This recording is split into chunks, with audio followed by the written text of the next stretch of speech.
Shalom, Bapak Ibu yang dikasih Tuhan, kembali kita berjumpa untuk belajar bersama-sama mengenai kebenaran firman Tuhan.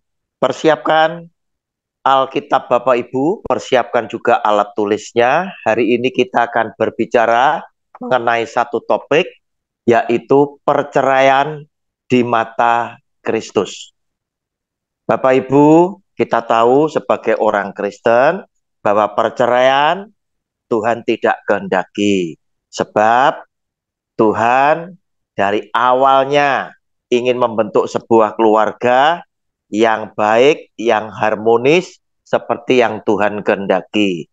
Namun ternyata di dalam kehidupan bermasyarakat, perceraian itu terjadi. Nah, di sini kita akan membaca dari Markus pasal 10 ayat 1 hingga yang ke-12, apa yang dikatakan oleh Tuhan Yesus di dalam pemberitaan firman-Nya. Dari situ Yesus berangkat ke daerah Yudea dan ke daerah seberang Sungai Yordan.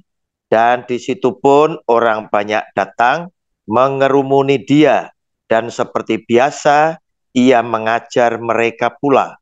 Maka datanglah orang-orang Farisi dan untuk mencobai Yesus.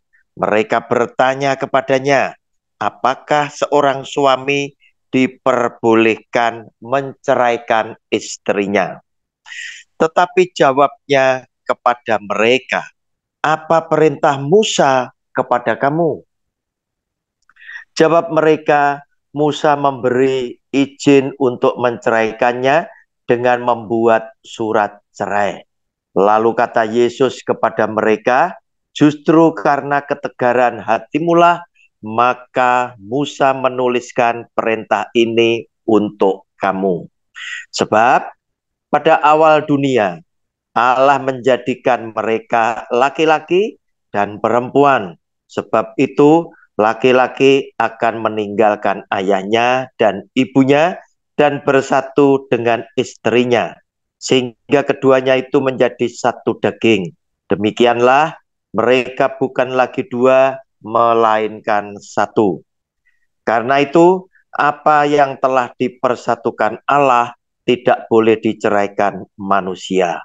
Ketika mereka sudah di rumah, murid-murid itu bertanya pula kepada Yesus tentang hal itu. Lalu katanya kepada mereka, barang siapa menceraikan istrinya, lalu kawin dengan perempuan lain, ia hidup dalam perzinahan terhadap istrinya itu. Dan jika si istri menceraikan suaminya dan kawin dengan laki-laki lain, ia berbuat zina. Bapak Ibu, sebagai orang Kristen, tentunya kita tahu bahwa perceraian itu tidak diizinkan, tidak disetujui oleh Tuhan. Sebab firman Tuhan memang berkata demikian. Dari awal mula dunia dijadikan, Tuhan tidak setuju adanya perceraian. Sebab laki-laki akan meninggalkan ayahnya dan ibunya dan menjadi satu daging dengan istrinya. Mereka bukan lagi dua, tetapi mereka satu. Sehingga apa yang dipersatukan oleh Tuhan tidak boleh diceraikan manusia. Bapak Ibu, di dalam kehidupan ini, orang nomor satu di dalam hidup Anda dan saya adalah pasangan hidup kita masing-masing. Sebab kita telah dipersatukan Allah, telah dipertemukan oleh Allah menjadi satu daging dengan pasangan kita. Oleh karena itu, Tuhan tidak menghendaki perceraian itu terjadi. Sebab ketika daging yang sudah menjadi satu dipisahkan, akan terjadi luka di mana-mana, akan terjadi kepedihan di mana-mana, akan terjadi kesakitan baik di pihak istri maupun di pihak suami, apalagi sudah dikaruniai anak. Dan teristimewa, keluarga besar mereka masing-masing juga mengalami penderitaan yang sama. Namun, di dalam kehidupan bermasyarakat, ternyata perceraian itu terjadi. Sama seperti ketika zamannya Musa dipakai Tuhan memimpin bangsa Israel, di tengah-tengah umat Israel, perceraian itu pun terjadi. Seorang yang ingin mencobai Tuhan Yesus bertanya dengan maksud mencobai Tuhan Yesus.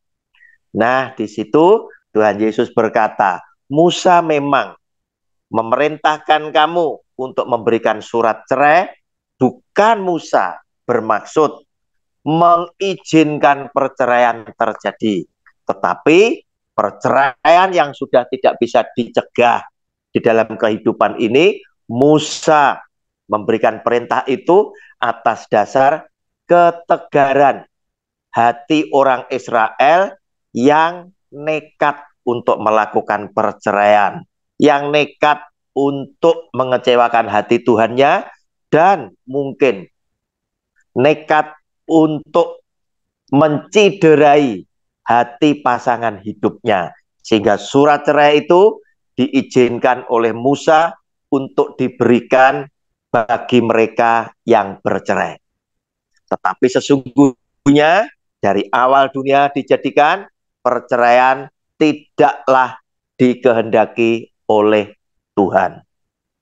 Bapak Ibu, datang orang berkonsultasi dengan saya.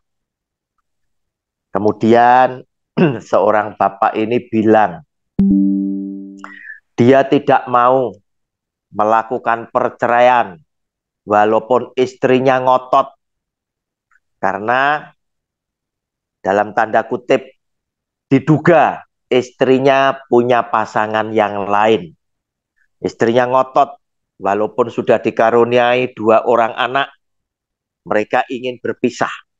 Tetapi di dalam persidangan, seorang suami tetap mengatakan, saya tidak mau bercerai. Bapak Ibu, kita sekarang mau melihat sebetulnya perceraian itu di mata Tuhan Yesus itu seperti apa. Saya katakan Bapak ini adalah pihak yang benar. Dia tidak mau terjadi perceraian yang nanti disahkan dengan terbitnya akte perceraian, yang berarti secara hukum mereka sudah bukan siapa-siapa.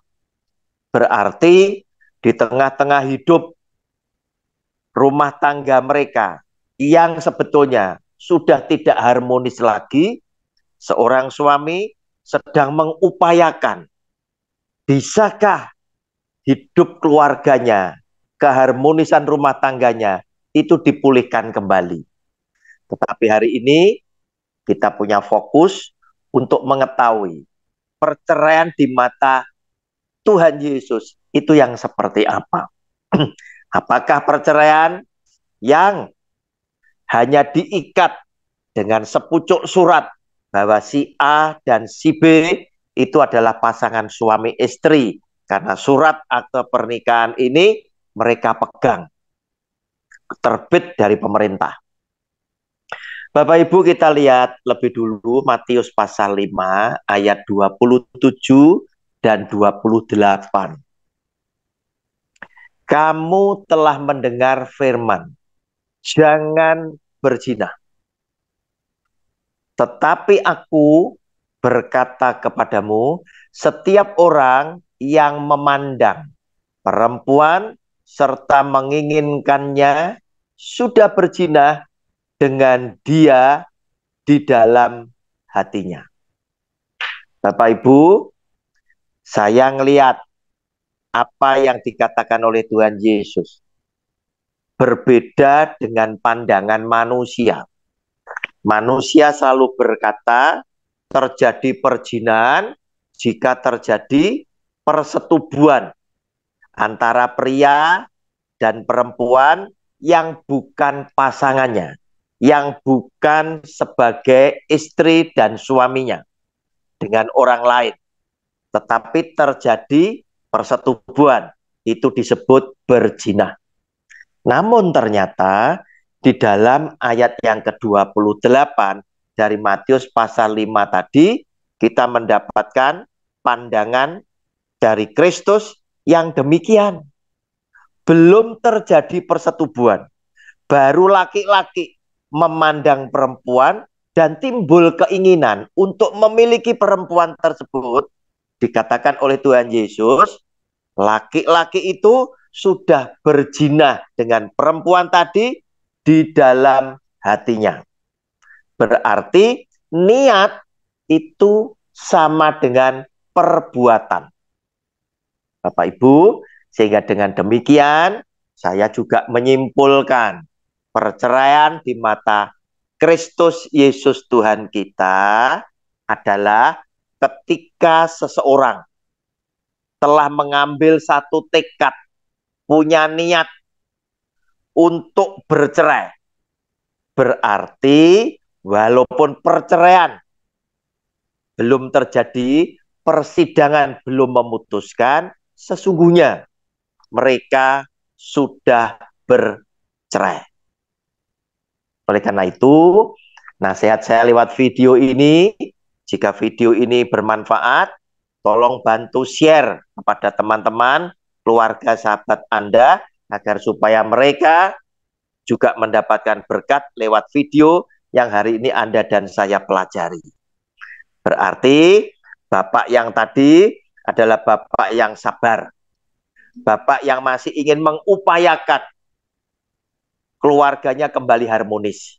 Oleh karena itu, jika hari ini Anda menonton video saya dan rumah tanggamu sedang mengalami ketidakharmonisan, segera perbaiki hubungan harmonismu dengan pasangan hidupmu masing-masing.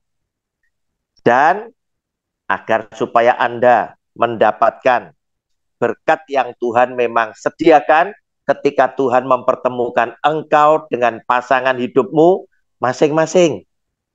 Jangan biarkan hidup rumah tanggamu berlarut-larut, tidak harmonis, tidak baik, tidak kompak, tidak nyaman. Sebab ketika engkau sudah mulai membenci pasanganmu masing-masing, mungkin justru terlintas ingin berpisah. Sesungguhnya di mata Tuhan, perceraian itu sudah terjadi. Bapak Ibu, biarlah video singkat ini menjadi berkat buat Anda dan saya, memberikan kita wawasan bahwa niat di hadapan Tuhan Yesus sama dengan perbuatan. Tuhan Yesus memberkati Anda bersama keluarga, sebagaimana Tuhan Yesus sudah memberkati saya bersama dengan keluarga saya. Amin.